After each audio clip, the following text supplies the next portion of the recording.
បាទមិនសួរបងប្អូនថ្ងៃនេះមកបង្ហាញអំភ្លីប្រភេទនេះដែលវាខ្ញុំឆែកមើលកំហូចវាទៅវាឃើញថាវាខូចនេះគ្រឿងខូចវា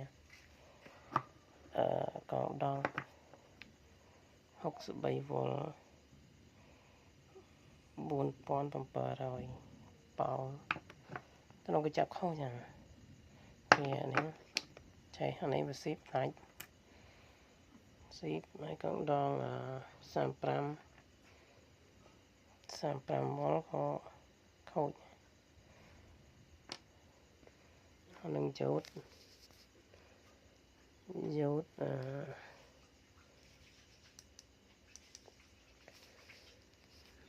វា KB 808យោតវាហើយនឹងFET 3205 2គ្រាប់តែបាត់មួយគ្រាប់នឹងតាអានេះយោតវាត្រៀមទុកដាក់វាត្រៀមទុកដាក់នេះកន្លែងយោតកន្លែងជើងយោតវាអានេះកងដងវា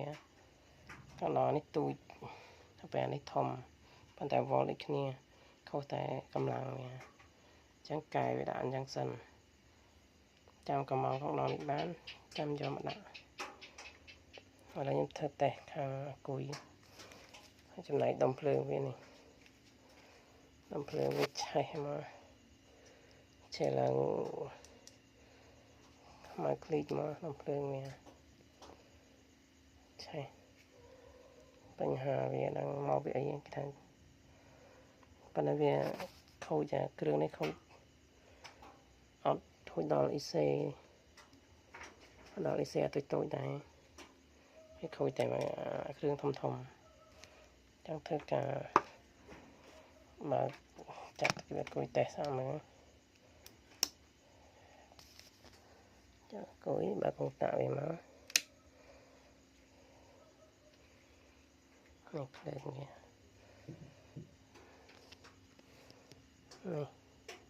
ឡើងហើយតើការបើខ្ញុំអត់ដាក់នេះបានដាក់អូបឡរភ្លីមកហ្នឹងភ្លីអាម៉ាស់ធំនេះ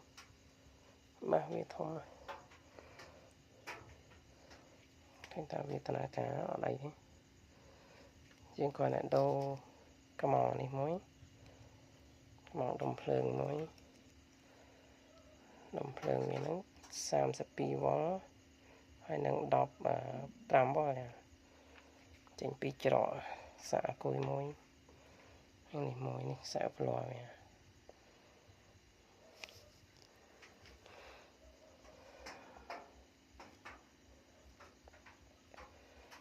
កងដងដាក់ញ៉ៃដាក់ចឹងសិនចាំកំងបានចាំយកមកដាក់អាប៉ាត់គ្នានេះ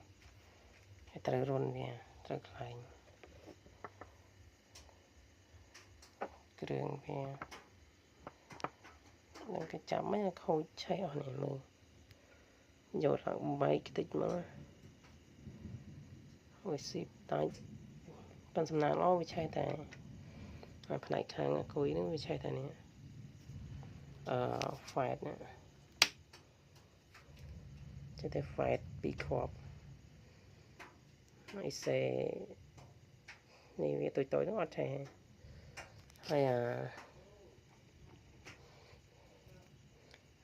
នេះ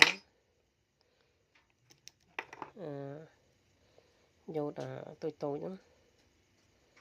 នេះយកតូចហ្នឹងបោះអត់មានឆេះនៅល្អទាំងអស់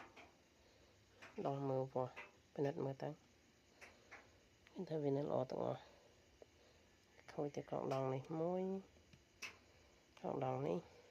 ហើយនឹងវាស៊ីបហើយនឹងកងដងធំនេះ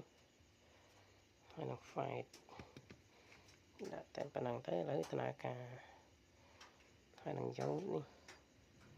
កន្លែងយោតវាជើង4ចែកបានដំណើរការដុំភ្លើងវានឹងកំងមួយទៀតរួច អរគុណ